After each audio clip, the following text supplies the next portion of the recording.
মা আমার কাছে এসে আমার মাথায় হাত বলে দিতে দিতে বলে, দাদু ভাই তুমি রাইসা আর রাফিয়াকে কেন বই পাচ্ছ? আমি তখন অনেকটাই ছোট, তেমন কোনো কিছু বুঝতাম না। দাদিমার কোলে শুয়ে শুয়ে ফুচকা থেকে শুরু করে কিস করা সব গরুরা তাকে বলে দিলাম। সবাই আমার কাছ থেকে এমন কথা শুনে হাফ হয়ে আছে। সবাই বেশ অবাক হয়ে আছে, কেননা তাদের আদরের মেয়েগুলো তাদেরকে মিথ্যা কথা বলতে এত নিখুঁতভাবে বলছে যে কেউ ধরতেই পারেনি। দাদু ভাই তো তাদের উপর অনেকটাই খেপে গিয়েছে। কেউ কোনো কিছু না বলে বাহিরে চলে যায়। ড্রয়িং রুমে বসে বসে তারা আলোচনা করছে। দাদিমা রাইসা আর রাফিয়াকে ডেকে আনলো। আপুরা ড্রয়িং রুমে প্রবেশ করলো। দাদু ভাই তাদেরকে জিজ্ঞাসা করলো, স্বামীকে কিস করছো কেন, আর আমাদের মিথ্যা কথা কেন বললাম? তোমাদের এই শিক্ষা দিয়েছি আমরা। আপুরা কাউকে কোনো কিছু ভয় না পেলেও দাদুকে অনেকটাই ভয় পাই, তাই তারা ভয়ে ভয়ে। রাইসা আপু বলে, সরি দাদু ভাই, আসলে আমরা ভয় পেয়ে গিয়েছিলাম, তাই মিথ্যা বলেছি, আমাদেরকে ক্ষমা করে দাও প্লিজ। দাদু ভাই বলল, তোমরা এতটুকু মেয়ে হয়ে ভালোবাসেন কি বুঝো? আবেগের বসে এমন কাজ করতে পারলে তোমরা কি করে করলে? রাইসা বলল, দাদু ভাই আমাদের ভালোবাসার আবেগ না, আমরা সত্যি স্বামীকে অনেক ভালোবাসি। একথা শুনে, আবেগের বসে এমন একটা কাজ করতে পারলে তোমরা কি করে করলে? রাইসা বলল, দাদু ভাই আমাদের ভালোবাসা আবেগ না, আমরা সত্যি স্বামীকে অনেক ভালোবাসি। ওকে আমরা না পেলে আমরা দুইজনের মধ্যে একজনও বাঁচবো না। দাদু ভাই বলল, তোমরা যা বলছো তা ভেবে বলছো তো? রাফিয়া বলল, হ্যাঁ দাদু ভাই আমরা ভেবেই এই কথাটা বললাম। দাদু ভাই বলল, আচ্ছা তোমরা যেহেতু ডিসিশন নিয়েছ তাহলে তাই হবে। তৃতীয় বর্ষে ডিগ্রি কমপ্লিট করার পর যদি স্বামীকে তোমরা চাও তাহলে তোমাদের সাথেই স্বামীর বিয়ে হবে। রাইসা বলল, তোমাকে অসংখ্য ধন্যবাদ দাদু ভাই। দাদু ভাই বলল, আচ্ছা ঠিক আছে, কিন্তু তোমরা পরে মানিয়ে নিতে পারবা তো? রাফিয়া বলল, হ্যাঁ দাদু ভাই আমি মানিয়ে নিতে পারবো, আর আমরাও পারবো। দাদু ভাই বলল, আচ্ছা ঠিক আছে, আমার আর কোনো কিছু বলার নেই, তবে তোমাদের কি কোনো কিছু বলার আছে? সবাইকে এই উদ্দেশ্য করে কথাটা বলল। আপু বলল, না বাবা আমাদের তেমন কোনো কিছু বলার নাই, আপনার সিদ্ধান্তই আমাদের সিদ্ধান্ত। দাদু ভাই বলল, তবে ঠিক আছে, তবে ততদিন স্বামী ওর খালার বাসায় থাকবে। কেউ কোনো কিছু বলল না, কারণ দাদু ভাইকে বাড়ির সবাই সম্মান করে, তাই তার সকল সিদ্ধান্তই সবাই মেনে চলে। আমাকে আবারও আমাদের বাসায় পাঠানো হলো। আমি সেখানে পড়ালেখা করতে লাগলাম।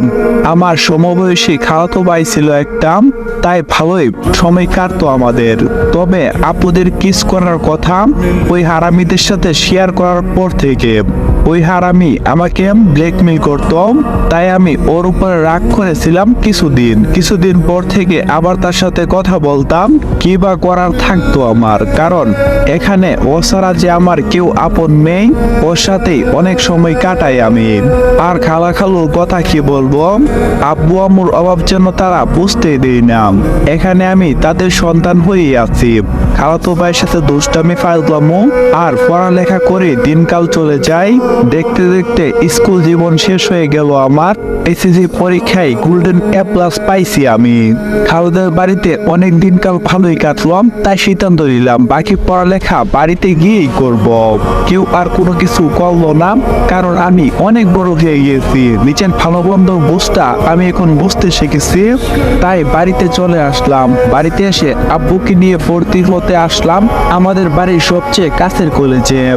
এরপর আবার বাড়িতে চলে আসলাম। বাড়িতে এসে ডাকিনীদের সামনে পড়লাম, মানে আপুদের সামনে পড়লাম, কিন্তু আমাকে কেউ চিনতে পারেনি। প্রথমে একজনকে দেখেছিলাম সেজন্য, পরে আরেকজনকে দেখে চিনতে পারলাম। আপুরা অনেকটাই সুন্দরী হয়ে গেছে আগের চেয়ে। তা না চাইতেও আমি ক্লাস খেলাম। আজকে আমি এই প্রথম কলেজে যাচ্ছি।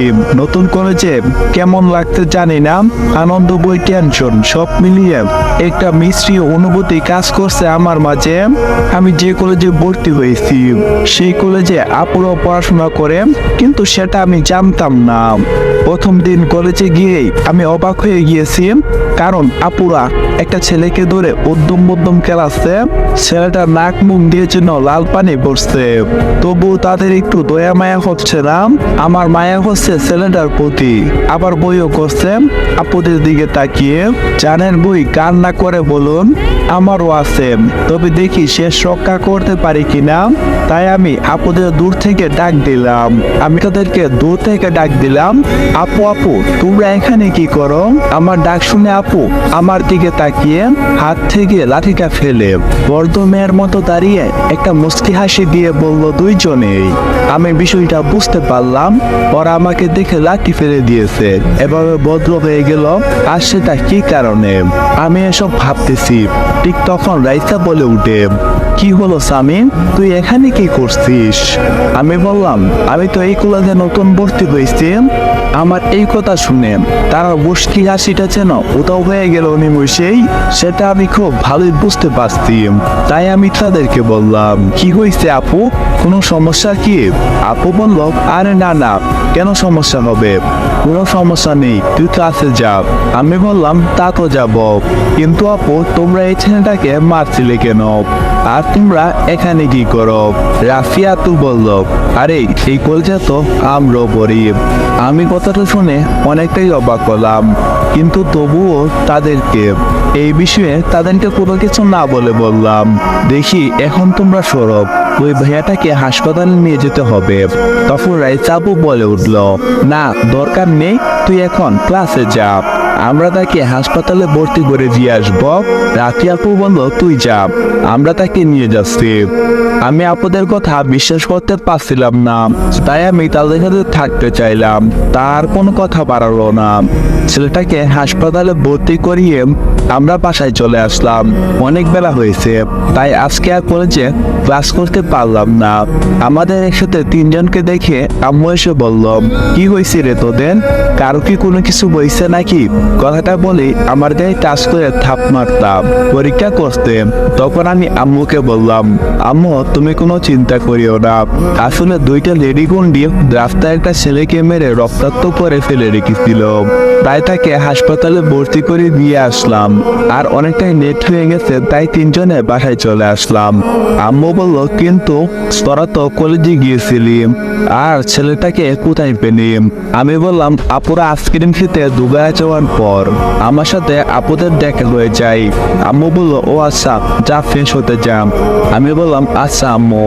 আম্মু যেতেই আমরা একটা হাফ ছেড়ে বাঁচলাম। পরের দিন কলেজে গিয়ে কয়েকটা বন্ধু বানিয়ে নিলাম। কারণটা হলো আপুরাই।